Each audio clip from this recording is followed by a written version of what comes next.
I think University of Delaware is a great institution. Something that UD has is it has a kind of a history, a legacy. Let's go, baby! Let's back, baby!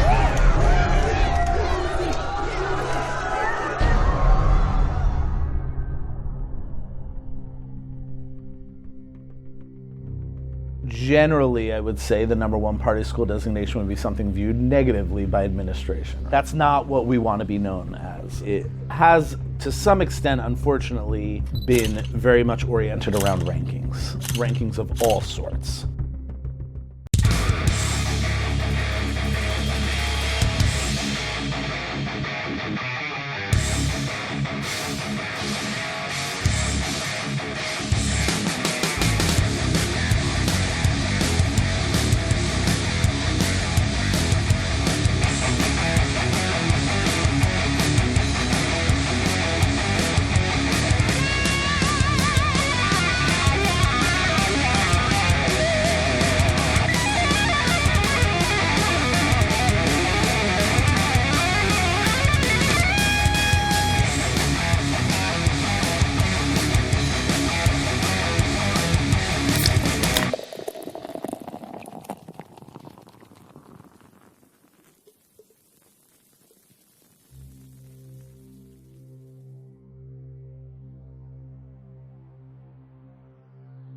I think it primarily for me concerns me around morale. So we're trying to attract world-class researchers here and faculty. I don't really think faculty want to work at an institution where number one party school is what the main culture is about. So that concerns me because then that affects our ability to attract wonderful faculty who then obviously are investing in students, and that's the main substance of your degree, is are you well academically prepared in, fill in the blank academic program. It doesn't make me angry. I think it saddens me a little bit that, my perspective would be a student who would celebrate that designation. I would think, wow, are they really realizing the full privilege? Like, is that really what's driving your primary relationship with this institution? Obviously I think students have different views on that. Probably depends who you are as a student, what your experience is. UD was voted the number one party school for this year at least, but that changes every year. I don't think a lot of people came here for that reason. I know I didn't.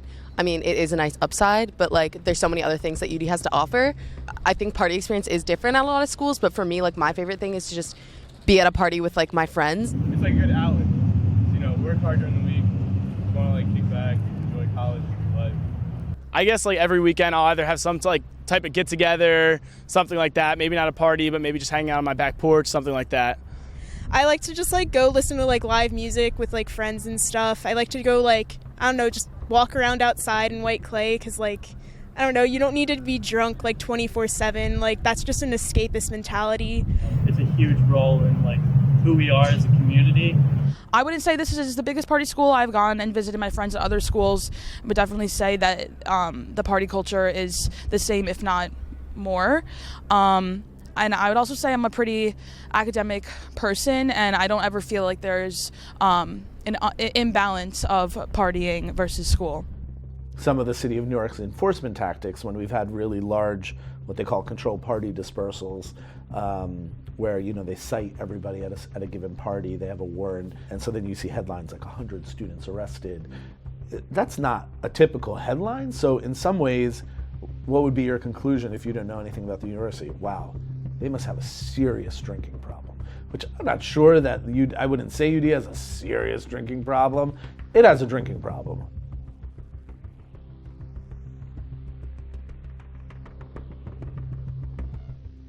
So I have been assigned to patrol.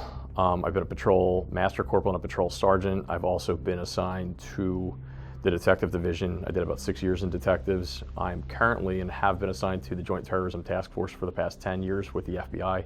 Thursday, Friday, Saturday nights were out of control. We would go to an apartment for a noise complaint that somebody would call us for, and when we went there would be 150 people crammed in one single apartment, at a given apartment complex. I'm I don't even know how you could fit that many people in there, creating all sorts of unsafe conditions and everything too. We would go to that. We'd go to the bigger ones in yards. There was a girl that was within inches away from touching a CSX freight train. And they were on the tracks to the point that you're standing on rocks, and one rock gives way, and you're drunk, and you slip, and you're gonna hit a train, and that train's gonna take you with it. You're dead. And I've had that happen. I've seen that happen before, multiple times. I've seen the scenes afterwards.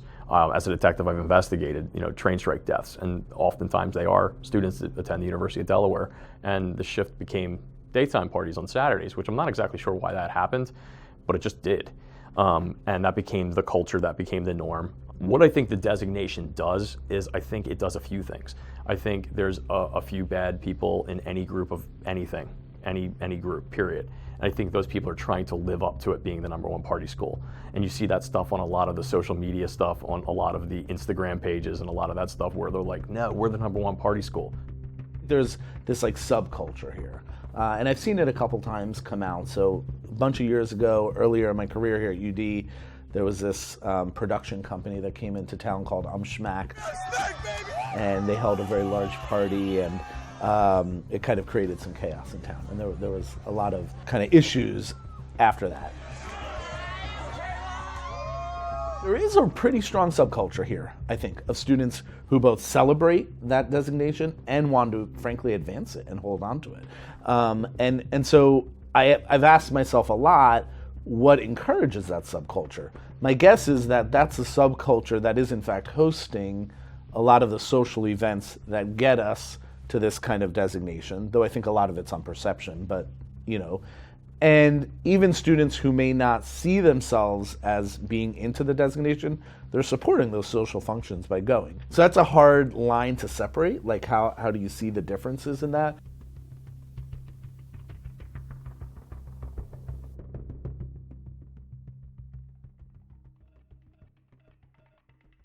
I think the ordinance, honestly, was a little opportunistic, probably, on the part of the city.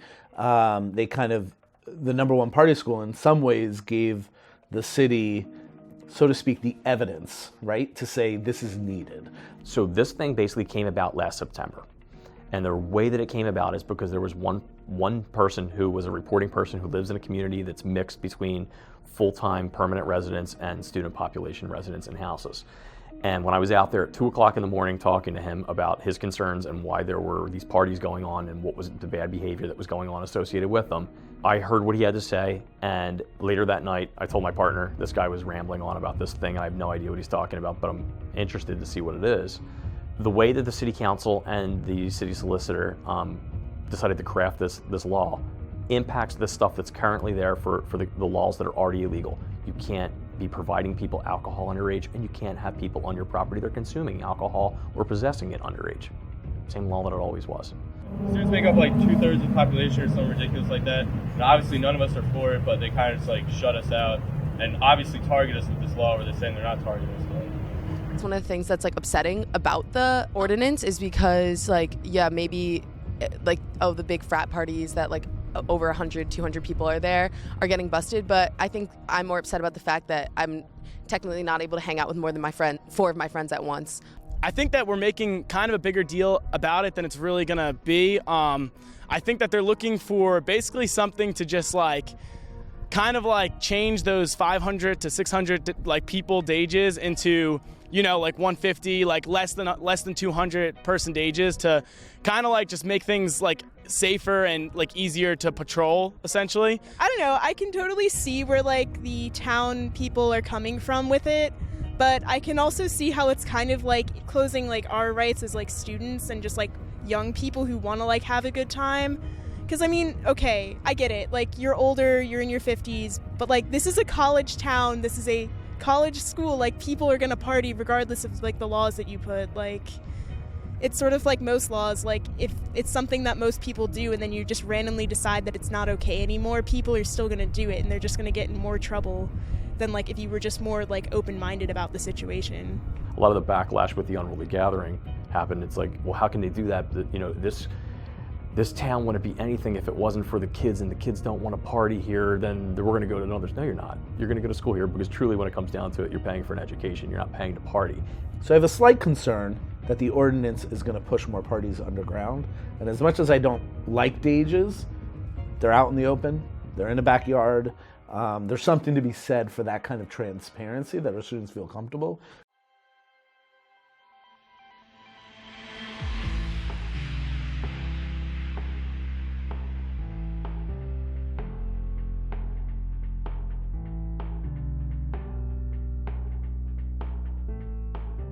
It was really interesting watching the fallout in the days following the announcement of the ordinance or the voting of the ordinance.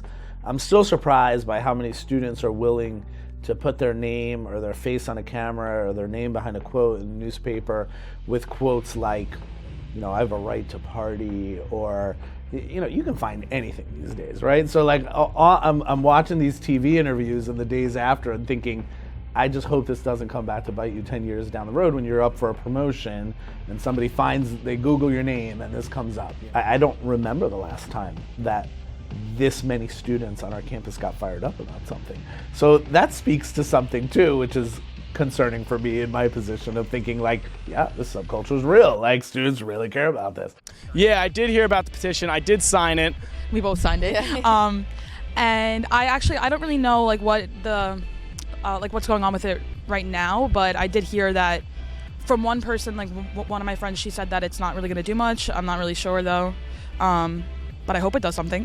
Not at all. I've never seen a petition do anything like that, but I mean, I wish it would. That's why I signed it, but I don't think it would. I don't think that it was as accurate as everyone looks at it. If you look at it at face value, a ton of people signed that thing. But that thing got shared everywhere. National news, it got shared. So who knows how many signatures are legitimate? Who knows how many were actually University of Delaware students? And who knows how many people actually read it? I think it had impact. I think there was impact that people didn't know what to expect and didn't know how we were going to react to it. And realistically, there hasn't been change to how we do things. We police the same way we always police. We respond to things, or we take action ahead of time. Like I told you about this from this last weekend from the railroad incident stuff. We proactively will go out and do things too. We do the same things we do. This is just an extra tool in a toolbox. And I think people thought that this misperception of 4 people was going to be the big thing, and that's where everyone freaked out. It's not just 4 people. And the reason the number's so low is I can give you example after example of houses that have been low. I had a house that was a problem house last summer, in the summer when no one's around. 8 people in the house, 6 people another time. They did it repeatedly every weekend or sometimes in the middle of the week. Launching fireworks, playing music, serving alcohol to people that were underage. People were getting DUIs coming out of the house. Had a bonfire in the backyard that like almost burnt down the fence and like the neighbor's fence. Unsafe things. There's only 6 people. So that's why it's so low, because that disruption in that house with only 6 people in the middle of the summer was causing more of a problem for that community than a house with 50 people all hanging out in the backyard in like lawn chairs, sitting around drinking mimosas and eating bagels in the morning. So that's why the number's so low. But people freaked out because of the 4. We had all sorts of things that eventually ended those events, which is a good thing because it helped out public safety. I would still like to believe it's a subculture. It's not a consuming culture of the student body, but you see things like U-Dance, the dance marathon for pediatric cancer, or UDAB, University of Delaware Alternative Breaks. I mean, our students are doing amazing things, not to mention the amount of students who are in undergrad research, they're in labs, we just had a Truman Scholar named. I mean, you see all these cool things coming out of UD. Yeah, at the end of the day, we were voted #1 party school, but look at me walking around with my random phenomena, nerdy ass textbook, I'm out here doing binomial distributions and Cauchy distributions just with this one book. We're both chemical engineers, and we love being in school on the weekdays, and we love having fun with our friends on the weekends. For the record, I'm staying home, not doing alcohol or drugs or anything. I'm going home to see my dog because I miss her. So screw your party culture. I kind of think back on ourselves, where have we missed the boat?